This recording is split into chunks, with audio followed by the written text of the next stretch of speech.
C'est un ami, Yvon Bertorello, qui m'a envoyé des bouquins de la légende de Sassoun, écrit par Alice Barbarian, une Arménienne. Le prince de Sassoun, c'est le grand héros de la nation arménienne. Donc ce prince de Sassoun, c'est une histoire, c'est un conte, c'est une légende, un conte arménien. Je suis d'origine arménienne.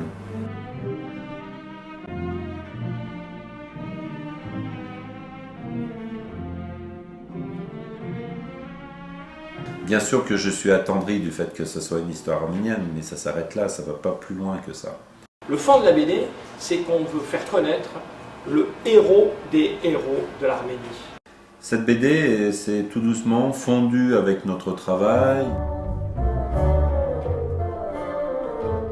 Ce qui m'a plu vraiment dans cette histoire, c'est que j'étais complètement libre d'inventer un nouveau Sassoun. C'est pas une copie-collée de la légende, on l'a un peu revisé à notre façon, avec le style aussi iconographique propre à Alban Guillaumois, forcément.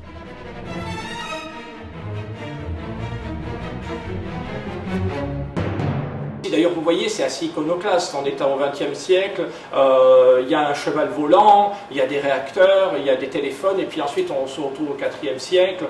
Je voulais complètement réinventer l'univers de Sassoun avec un prince à la Flash Gordon, un mélange de Napoléon et de Flash Gordon. Voilà. Enfin, c'est assez surréaliste, mais c'est le style on est dans l'univers d'Alban Guillaumois. Donc si je dis oui à cette BD, si je dis oui à cet univers, c'est que cet univers m'a interpellé par son graphisme, ses couleurs, son contenu.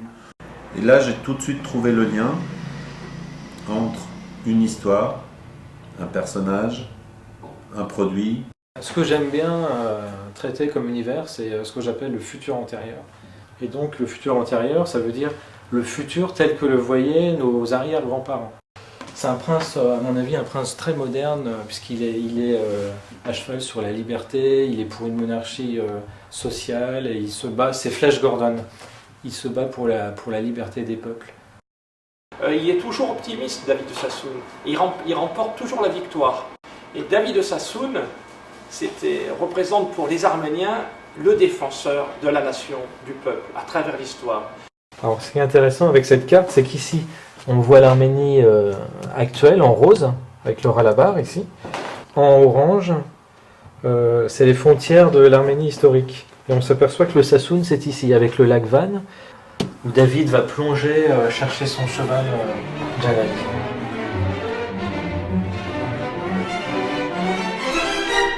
Ça, c'est vraiment le vrai château d'Ambert, un château arménien.